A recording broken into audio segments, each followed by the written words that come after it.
Hello, I am Edward. Imagine standing inside a ring of ancient stones before dawn, the wind holding its breath, and knowing a ritual happened here that no one can fully explain.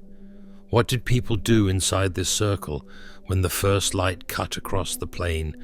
Stonehenge is more than an earthwork monument. It is a machine of meaning built by hands that never wrote down their ideas. We can see the stones and measure the distances, yet the purpose remains a riddle. Today we will walk the ritual step by step and follow clues left in shadow, sound, and stone.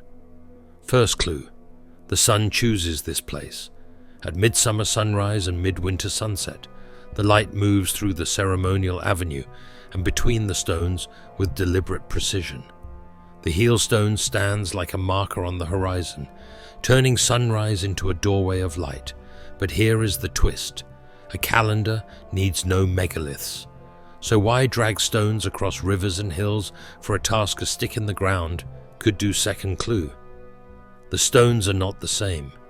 The great sarsens rise from the chalk like the bones of the land.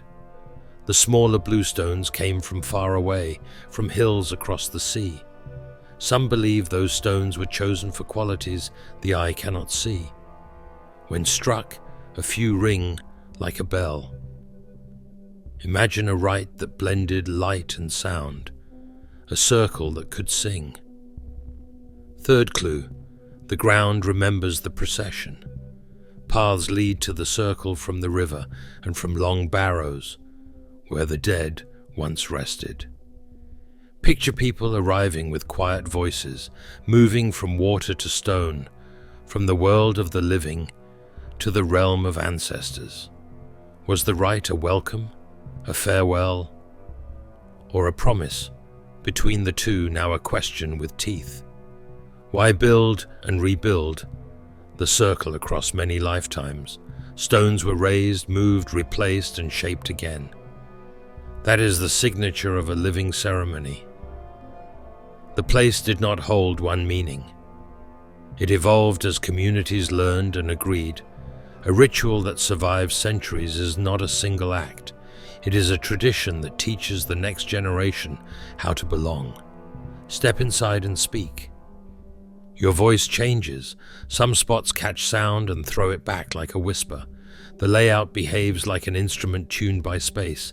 Stand at one trilithon and your words seem to travel in a ring. Step sideways and they fall flat, as if the circle itself chooses who is heard. Could vows have been said at exact points, songs timed to the first beam, or healing words placed where the echoes fold back on themselves? Another clue waits after dark. The stones cut constellations into tidy frames. The ember-bright fire may trace shapes on the lintels, while people watch stars pass between uprights. A ritual can be a clock, a compass, and a story told together. Here is a detail you can test with your eyes. When the sun rises low, the shadows of the uprights stretch and cross like ropes. Those shadows braid and unbraid with the season. Imagine marking that moment with a shared act. Bread broken. A visitor welcomed, not one ritual for one reason, but a model for community itself. So what happened on the morning no one can explain. We can follow the shape, if not the words. People arrived from distant places, carrying memory and hope. They walked the avenue in quiet procession and stepped into an arena where light, shadow, and sound were part of the script. A leader spoke where the echo would carry. A drum signaled the turn. The sun did the work no human hand can do. And why does this matter now? Because Stonehenge teaches a simple truth dressed in stone. If you design a space where nature speaks, people listen together. The stones left a blueprint. Light enters here. The year takes a breath and then moves on. The rest we supply just as they did. Stay with me, because in a moment we will examine the most puzzling trace of all, a mark on the ground that points to a final act the builders performed only a few times in a lifetime. What they did then might be the real heart of the ritual, and it is hiding in plain sight. The mark is a shallow ring. In the chalk, a ghost of posts that no longer stand. It circles the monument at a respectful distance, like a reminder that the heart of the rite began before one ever reached the stones. Some archaeologists read it as an early boundary. Others see a series of pits that once held timbers or fires or something carried there for safekeeping. Whatever its first use, the ring tells us that people prepared themselves long before they crossed the lintels. Follow that thought and the path finds the river. Many pilgrims likely arrived by water, moving quietly with the current, then stepped onto the ceremonial avenue and climbed toward the circle as the horizon brightened. The order matters. River meant cleansing. Avenue meant intention. The final steps into the sanctuary brought the community into a shared rhythm where nature and design finished the script. Now imagine the moment everyone waited for. A hush. Then the first beam of light threads the heelstone and finds a chosen face. People do not move because the stone moves the world for them. Somewhere a drum beats once. A chorus answers. The leader speaks a single phrase, and the echo returns from a trilithon, like a hand placed on a shoulder. This is choreography written with shadow, sound, and breath. But the reality is even more intriguing. Digging in the outer ring has revealed cremated remains. The circle may have carried the living into the presence of the dead in a way that felt protective rather than grim. Ash set in chalk is still a kind of belonging. The rite may have welcomed new generations into a chain that stretched both backward and forward, binding memory to promise.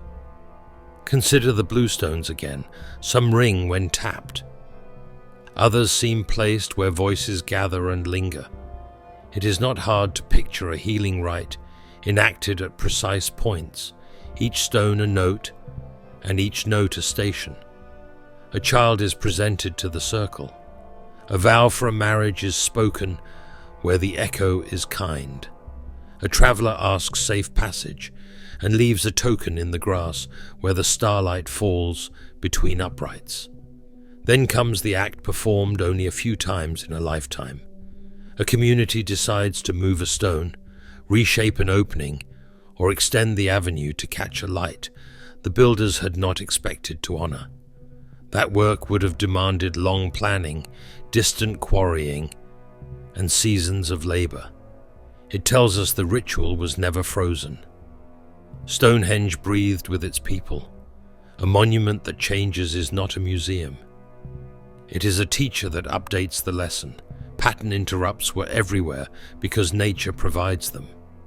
A cloud arrives at the wrong moment and the drum must wait.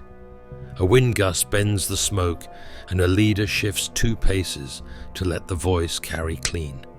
This flexibility is not failure, it is mastery.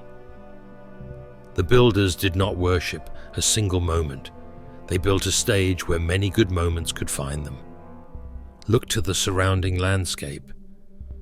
Long barrows watch from gentle ridges like elders at the rim of a gathering. Cursus monuments run like pale tracks across the turf. Ditches and banks draw lines that steer footsteps and sightlines. The circle is not alone.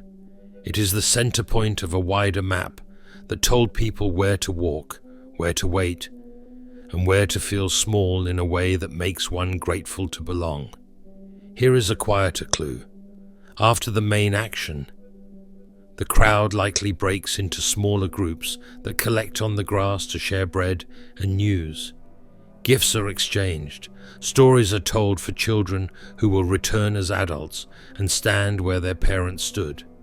The ritual does not end when the light has passed. It ends when the last story is told and someone says, "We will meet here again when the sun comes to this doorway." So what is the ritual that no one can explain? It is not one thing.